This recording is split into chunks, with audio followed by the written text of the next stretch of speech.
sebelum kami bicara lebih lanjut, kita sampaikan dulu ya mungkin poin-poin perbaikan. Apa saja tuh? Apa saja sih di Stadion JIS yang bisa mendekati atau setidaknya memenuhi standar FIFA untuk penyelenggaraan Piala Dunia U17. Nih, kami tampilkan paling tidak poin-poinnya. Ini yang pertama ada penggantian rumput. Sebelumnya menggunakan rumput hybrid, kemudian rumput dinilai belum berstandar FIFA, di mana biaya penggantian rumput bahkan mencapai 6 miliar rupiah. Itu poin pertama yang juga di-highlight. Sedangkan kita tahu bersama rumput hybrid ini kan gabungan antara rumput sintesis dan juga rumput alami ya. Iya. Nah, untuk yang poin kedua adalah penambahan akses masuk dan keluar stadion yang memang saat ini hanya memiliki satu akses saja pemirsa, dan akan ditambah 5 akses serta akan dibangun juga ada jembatan dari arah Ancol menuju ke JIS. Memang akses masuk ini menjadi salah satu problem juga beberapa waktu lalu, dan ini yang juga disoroti oleh pemerintah. Poin ketiga adalah perbaikan tempat parkir. Bus pemain informasinya tidak bisa memasuki lokasi parkir, sehingga kemudian harus ada perbaikan di sana, termasuk juga renovasi tempat parkir agar bus bisa mudah masuk, serta kurangnya kapasitas tempat parkir. Memang kan kalau di sini dibuat seminimalisir mungkin begitu ya, kendaraan-kendaraan yang masuk sehingga bisa terintegrasi dengan kendaraan umum kan? Ya itu niatnya ya, itu niatnya agar akses di JIS juga lebih mudah. Nah ini adalah jenis rumput lapangan sepak bola, ada beberapa jenis ya. Ini ada Zoysia matrela, ini rumput Manila, ada beberapa sifatnya penjelasan elastis, ya, di betul bawahnya kan? ya. Kemudian berwarna hijau yang cukup pekat dan juga akar rumputnya kuat dan berdaun runcing. Ini merupakan rumput Manila yang memang digunakan di JIS. Kemudian juga ada rumput Bermuda. Bagian akarnya lebih rapuh dibandingkan sebelumnya, dan juga termasuk juga ada rumput gajah. Ini memang rumput-rumput yang biasa digunakan untuk lapangan sepak bola. Ada satu lagi nih, rumput hibrida Nah ini dia, ya. rumput hibrida, rumput campuran antara rumput alami dengan rumput sintesis yang boleh digunakan di Stadion JIS. Di mana kan informasinya rumput JIS ini menggunakan rumput hibrida, di mana 95% merupakan rumput Zoysia matrela asal Boyolali dan juga 5% merupakan rumput sintesis.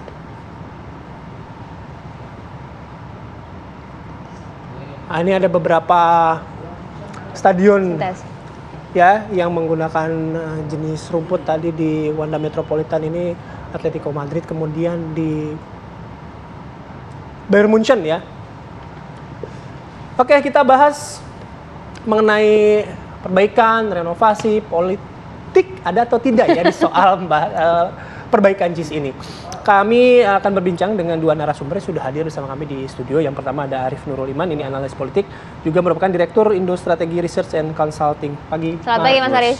Ipsos Indonesia. Ipsos, Oh, oke. Ipsos. Yang kedua ada Bung Tommy Well, ini pengamat sepak bola yang pasti sudah paham mengenai standarisasi FIFA, terutama penggunaan stadion. Saya mau ke Untuk Mas Arif dulu. Iya. Mas, dalam perbaikan JIS ini, Iya. Anda melihat ada unsur politisnya atau tidak? Atau setidaknya ada beberapa tudingan yang menyampaikan bahwa renovasi ini ditujukan untuk quote-unquote gitu ya, mendegradasi Anies Baswedan.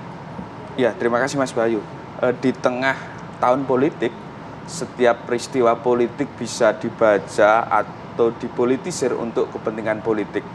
Kalau konteksnya kemudian renovasi Stadion JIS, jika kita lihat ini diproyeksikan sebagai stadion Piala Usia 17, maka ini adalah sebuah kebutuhan, mengingat ada beberapa standar FIFA yang belum terpenuhi.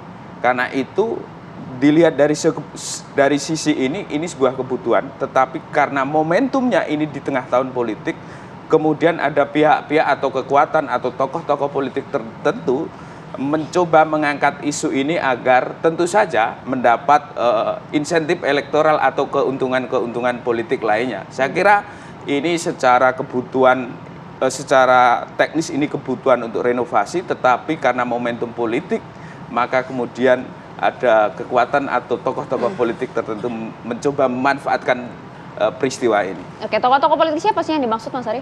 Kalau yang kita baca di media, PSI itu mengkritik PSI, partai, oh ya PSI, Partai Solidaritas Indonesia ya. mengkritik JSI, dan kita tahu PSI memang kerap kritis terhadap kebijakan Anies Baswedan, meskipun ini Anies Baswedan sudah tidak menjabat. Momen-momen seperti ini rupanya kalau di tahun politik akan selalu ada. Saya kira akan selalu ada karena setiap peristiwa politik akan dimanfaatkan oleh tokoh politik atau kekuatan politik untuk mendapatkan keuntungan politik, menggandakan elektabilitas, dan tentu saja itu cara menarik simpati publik. Ya, saya mau ke Bung Toel kalau begitu, Bung. Ya. Betulkah kemudian memang JIS yang digadang-gadang pada awal pembangunannya cukup menyuruh perhatian karena kemudian menggunakan rumput saja kan itu menjadi perhatian kan pada saat awal dibangun begitu, menggunakan rumput hibrida, gabungan antara rumput alami dan juga rumput sintetis, merupakan rekomendasi FIFA bahkan. Tapi saat ini seperti ini, Anda melihatnya seperti apa? Iya, polemik ini terjadi selain spektrum politik tadi, menurut saya karena ada kalimat-kalimat yang tidak sesuai standar FIFA. Ini jadi sensitif, tidak sesuai standar FIFA. Paling tidak dari sudut pandang saya sebagai insan bola, pengamat bola, logika bolanya berbenturan. Kenapa? Misalnya waktu JIS dibangun, kita tahu bahwa menggunakan konsultan internasional Bureau Happold. Desainnya desain Bureau Happold. Siapa Bureau Happold? Bureau Happold paling enggak kan, asal Inggris, ini sudah membangun beberapa stadion internasional. Emirates Stadium, Tottenham Hotspur, Stadion Olimpik London 2012 dia yang bikin. Sekarang lagi bikin Stadion Everton yang baru. Paham dan betul, juga konsultan stadion-stadion di Piala Dunia Qatar 2022. Jadi kan akan terlalu gegabah jika kemudian JIS dianggap tidak sesuai standar FIFA. Betul bahwa formalitas di formal verifikasinya belum. Ini persoalan lain lah. Kenapa sampai saat ini JIS belum diformalkan atau diverifikasi memenuhi standar FIFA. Tapi kita cek misalnya spesifikasi standar FIFA atau yang memenuhi untuk perhelatan Piala Dunia.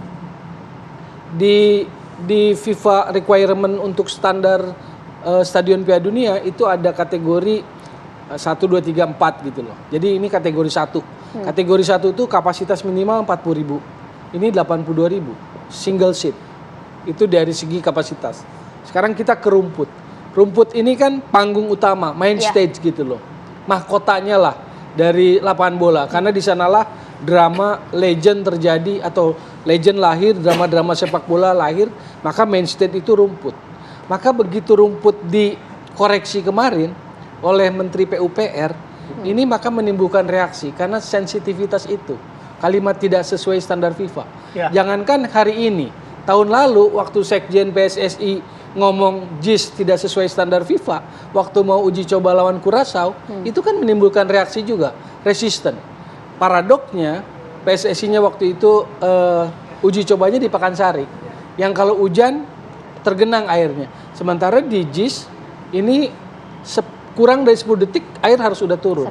Ini standar lain dari stadion yang sudah memenuhi kualifikasi standar FIFA gitu loh. Hal lainnya adalah fasilitas-fasilitas seperti di gambar ini. Ini kan ruang ganti ada 4. Jadi kalau 2 pertandingan, 2 tim main yang pertama, 2 tim berikutnya datang, mereka sudah punya lagi. Ada dengan fasilitas kelengkapan lainnya lah. Hospitality juga ada dan sebagainya. Bahwa ada kekurangan misalnya di luar akses masuk dan sebagainya, mungkin balik kepada master plan aja mungkin. Bahwa semuanya memang harus terintegrasi dengan pembangunan sekitar, misalnya transportasi tinggal publik. Dilengkapi saja lah fasilitasnya. Ya, transportasi publik dan sebagainya lah. Oke, kalau misalnya pun demikian gitu ya, tadi kalimat belum memenuhi standar FIFA itu akhirnya memunculkan reaksi gitu. Yes. Standarisasi FIFA ini datangnya kapan, Bang? Gitu. Karena kan JIS juga dibangunnya sudah lama ya, gitu. Ada beberapa event di situ. Ya, sebetulnya bisa diajukan, misalnya sejak tahun lalu lah, sejak launching gitu kan. Berkaitan dengan event atau apapun, tapi kan yang harus bisa mendorong itu kan federasi, PSSI. Ya, gitu loh. Jadi itu bisa dikonfirmasi kepada pihak pengelolanya, apakah sudah pernah diajukan gitu loh, untuk bisa di-approve, katakanlah sebagai home base salah satu klub gitu. Dalam konteks ini Persija gitu misalnya, itu juga bisa dikonfirmasi, sudah diajukan belum? Kalau dalam kaitan dengan Piala Dunia ini ya sesegera mungkin lah, datang tim verifikator, technical delegate FIFA untuk Piala Dunia U17 untuk mengecek kelayakan dari JIS. Kita kan ini membahasnya kan Piala Dunia U17 ya. Ada tidak sih perbedaan atau standar-standar khusus gitu, berbeda tentunya dengan Piala Dunia dewasa ya? Ya, filosofi Piala Dunia U17, U20 beda dengan yang senior, yang utama. Karena filosofinya adalah development, pengembangan. Buktinya negara-negara yang belum pernah lolos Piala Dunia kan dapat kesempatan jadi tuan rumah. Contoh Piala Dunia U17 ini Indonesia negara ke-6 Asia. Kalau Piala Dunia utama yang pernah jadi tuan rumah Piala Dunia siapa? Cuma Jepang, Korea 2002 sama Qatar kemarin kan. Sulit sekali Asia kan, atau jarang sekali. Tapi di Piala Dunia 17 ini negara ke-6 kita. Setelah Cina, Jepang, Korea Selatan, Uni Emirat Arab dan India terakhir 2017. Kita 2023 sekarang. Jadi memang diberi kesempatan oleh FIFA untuk pengembangan. Jadi tuan rumah belajar mengelola turnamen level Piala Dunia, timnasnya di boosting, main di panggung Piala Dunia gitu loh. Jadi standarnya tentu berbeda. Standar requirement-nya juga bisa berbeda gitu. Oke. Baik. Itu secara aspek teknis ya. Tadi saya balik lagi ke Mas Arif. Mas Arif, kalau kita bicara momen di tahun politik pasti akan ada yang memanfaatkan gitu kan. Kalau Mas Arif menyampaikan tadi. Tapi ketika dimanfaatkan oleh siapapun, itu akan mempengaruhi nggak minimal popularitas, kemudian kan larinya pada elektabilitas. Elektoral. Langsung atau tidak tentu akan berpengaruh terhadap elektabilitas maupun popularitas. Dan karena itu saya kira tetapi masyarakat saya kira juga cerdas, pemilih kritis, sehingga kemudian kalau sebuah peristiwa politik itu hanya sebuah dalam tanda petik gorengan untuk mendowngrade lawan politik, saya kira juga tidak begitu mempan untuk mendowngrade pihak-pihak tertentu atau yang dikait-kaitkan dengan sebuah peristiwa politik tertentu. Bukan tidak mempan, daya gerusnya kurang tinggi. Karena masyarakat kita saya kira sudah informasinya tinggi dengan teknologi informasi. Iya, masyarakat kita sudah cukup mengerti lah ya paling tidak, dan juga sudah cukup kritis. Tapi pertanyaannya justru dengan kondisi saat ini apakah membawa dampak elektoral justru untuk lawan politik, dalam hal ini Anies Baswedan sebagai kita mungkin bisa sebut sebagai korban yang terzolimi begitu. Usai jeda dijawabnya ya Mas, saya sesaat lagi.